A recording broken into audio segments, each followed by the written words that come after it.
दोस्तों हमारे चैनल में आप सभी का स्वागत है। दोस्तों 30 जुलाई 2025 को अंतर्राष्ट्रीय मित्रता दिवस मनाया जा रहा है। आप सभी जानते हैं कि दोस्त का मित्र का जीवन में कितना बड़ा स्थान होता है। माता पिता और गुरु के बाद एक दोस्त ही होता है जो हमें सही राह दिखाता है, गलत रास्ते पे जाने से रोकता है। अगर सच्चा मित्र मिल गया, अच्छा मित्र मिल गया तो हमारा जीवन संवर जाता है। तो सब दोस्त के ऊपर निर्भर करता है। तो दोस्तों आप सभी जानते हैं कि 30 जुलाई 2025 को अंतर्राष्ट्रीय मित्रता दिवस खूब धूमधाम से मनाया जाएगा। एक मित्र दूसरे मित्र के घर जाएंगे, एक दूसरे को उपहार देंगे और खूब अच्छे से धूमधाम से जश्न मनाएंगे। दोस्तों आपने तो मित्रता की बहुत मिसालें सुनी होंगी, बहुत कथाएं, बहुत कहानियां सुनी होंगी। उसी में से चलिए हम आपको सुदामा और कृष्ण भगवान की कथा सुनाते हैं। आप सभी जानते हैं कि एक ही आश्रम में कृष्ण भगवान जी और सुदामा शिक्षा ग्रहण कर रहे थे।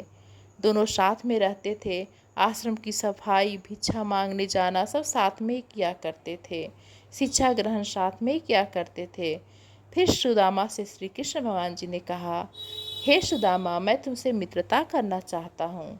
सुदामा बोले, नहीं नहीं, मैं तुमसे मित्रता नहीं कर सकता। कृष्ण बोलते हैं, क्यों? सुदामा बोलते हैं कि मैं गरीब ब्राह्मण हूँ, मैं तुमसे मित्रता नहीं कर सकता। कृष्ण भगवान जी सुदामा को वचन देते हैं, हे सुदामा, मैं तुम्हें वचन देता हूँ कि मैं तुमसे कभी भी ऐसा कोई चीज़ नहीं मांगूंगा जो तुम नहीं दे सकते हो। तब सुदामा उनकी मित्रता को स्वीकार कर लेते हैं। दोस्तों इसी तरह दोनों अच्छे से जीवन यापन चल रहा था।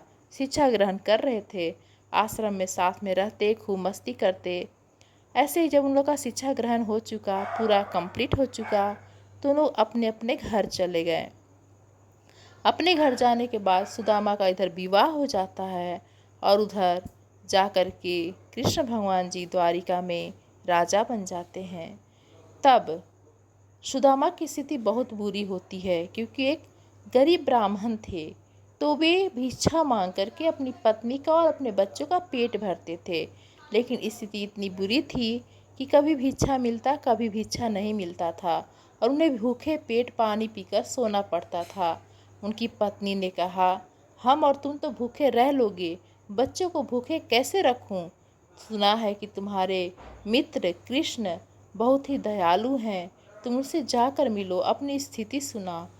सुदामा बोलते हैं, ये तुम क्या कह रही हो? मैं अपने मित्र से ये सब कैसे कहूँगा? मैं नहीं जाऊँगा।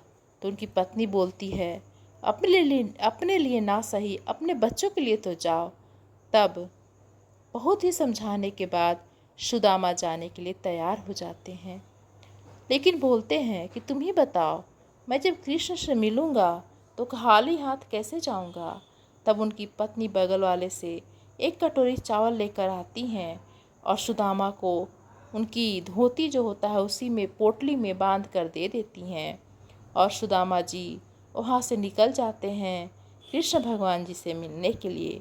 रास्ते में चलते चलते चलते चलते वे द्वारिका पहुँच जाते हैं।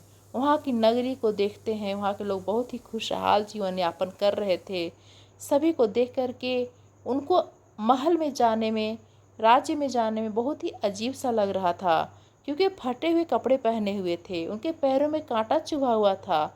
लेकिन फिर वे हिम्मत करके जाते हैं और पूछते हैं, इधर द्वारिका किधर है, महल कहाँ पे है? तो लोग बोलते हैं, आप कौन हो ब्राह्मण? तो वो कहते हैं कि मैं कृष्ण का मित्र हूँ। सब उनका बड़ा उपहास उड़ाते हैं, मजाक उड़ाते हैं। बोलते हैं कि आप और कृष्ण के यहाँ के राजा के मित्र, ये कैसे संभव है? तुम पागल हो, मजाक कर रहे हो, झूठ बोल रहे हो। उनका बड़ा मजाक उड़ाया जाता है। फिर भी सुदामा जी हिम्मत कर करके वे चले जाते हैं, महल तक पहुंच जाते हैं। वहां पहुंचने के बाद द्वारपाल से बोलते हैं कि हे द्वारपाल, तुम मेरी सूचना पहुंचा दो यहाँ के राजा तक कि मैं उनका मित्र सुदामा उनसे मिलने आया हूँ।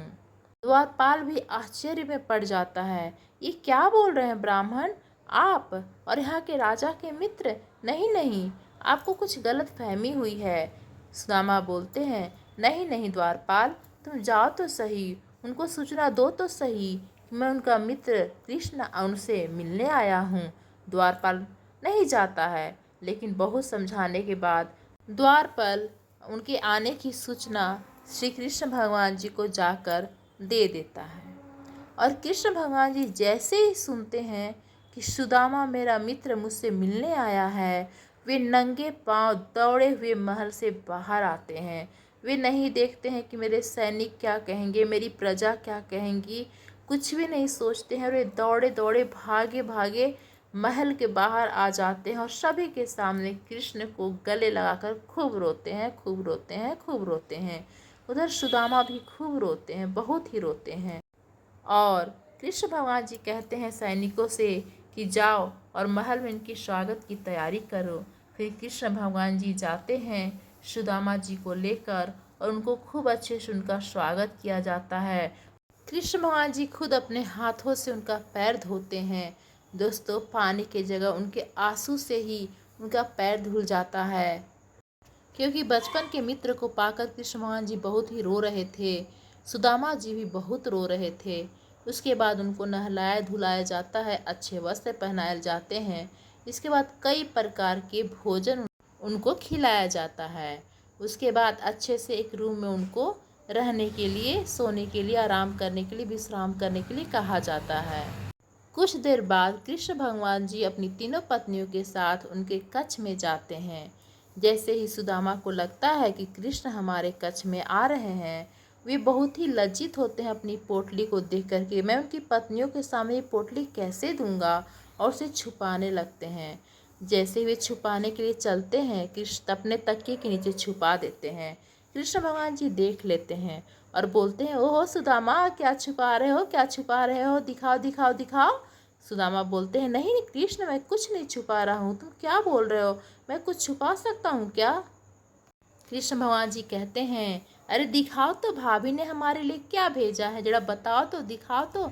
और वे लज्जित होते हैं और तकिए पे जाके बैठ जाते हैं। और कृष्ण भगवान जी समझ जाते हैं कि जरूर भाभी ने हमारे लिए कुछ भेजा है। और तकिए के नीचे से वे पोटली निकालते हैं और अपने हाथों में लेते हैं और बहुत खुश हो जाते हैं कि भाभी ने मेरे लिए चावल भेजे हैं, चावल के दाने भेजे हैं। और वे उसे खाने लगते हैं। वे जैसे जैसे खाते हैं, वहाँ पे जहाँ पे सुदामा की पत्नी और बच्चे रहते हैं, उनकी आर्थिक स्थिति सब अच्छी हो जाती है, वहाँ पे महल बनकर खड़े हो जाते हैं। तो देखा दोस्तों, मतलब सुदामा को कुछ मांगना भी नहीं पड़ा और कृष्ण भगवान जी ने बिना मांगे ही सब कुछ दे दिया। तो ये होती है सच्ची मित्रता, जिसमें कोई स्वार्थ न हो, कोई भेदभाव न हो। दोस्तों इस कथा से हमें यही सीख मिलती है कि दोस्त अमीर हो या गरीब हो, अगर आपने दोस्ती करी है तो सच्चे मन से निभाना चाहिए। किसी भी स्थिति में दोस्त का, मित्र का साथ नहीं छोड़ना चाहिए। ऐसा नहीं कि आज उसकी स्थिति काफ़ी अच्छी है तो हम उसके साथ काफ़ी समय व्यतीत करेंगे, मित्र मित्र कहकर उसके साथ रहेंगे, और जब उसका समय खराब आ जाए तो मुंह मोड़ लेंगे। ऐसा बिल्कुल भी नहीं होना चाहिए दोस्तों। तो दोस्तों, आप लोगों को ये कथा कैसी लगी या जानकारी कैसी लगी, आप लोग मुझे कमेंट करके ज़रूर बताइएगा। और आप लोग को भी अंतर्राष्ट्रीय मित्रता दिवस की बहुत बहुत बधाई हो दोस्तों। धन्यवाद दोस्तों।